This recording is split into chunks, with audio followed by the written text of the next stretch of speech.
ít tiếng thu sẽ đưa cho thật vui tôm đi lẽ rõ đời thiềm đi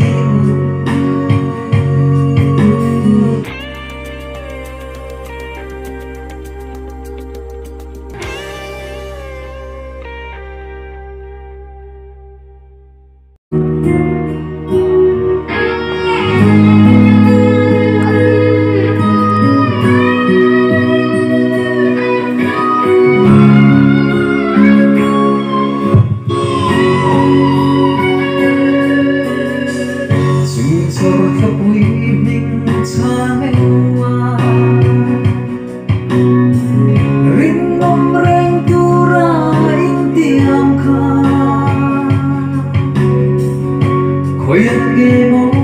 ít chuông tạc lên buồn lên khăn tháng lâu đi chia ít tiếng thu sẽ đưa cho thật vui em nuôi em bia lấy môi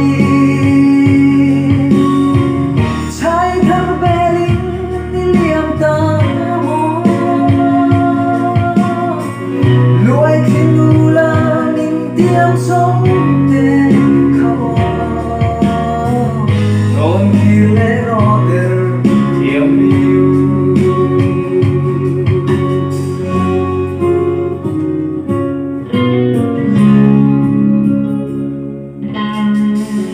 thằng siêu đi nữ phân sang hiano ít thằng lẽ chính tôn lung rùa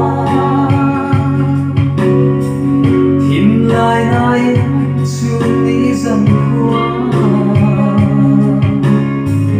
cầm bằng liềm đời thiên năng vang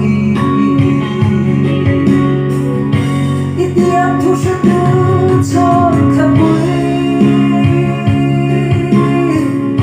em nuôi em bia lấy môi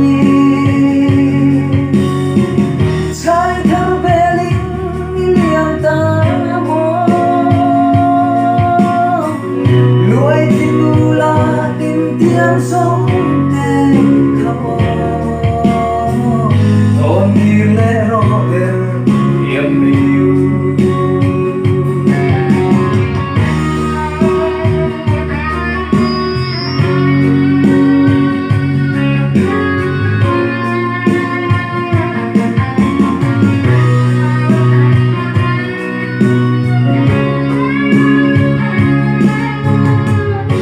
tình ril cắn xa tương lai tê bóng ai gặp bao sự đón tu na cầm nhìn lông lại ăn xuôi dầu ta tiêm từ sự bằng ghét thiềm nắng vàng ít tiếng thu sẽ đưa cho thật vui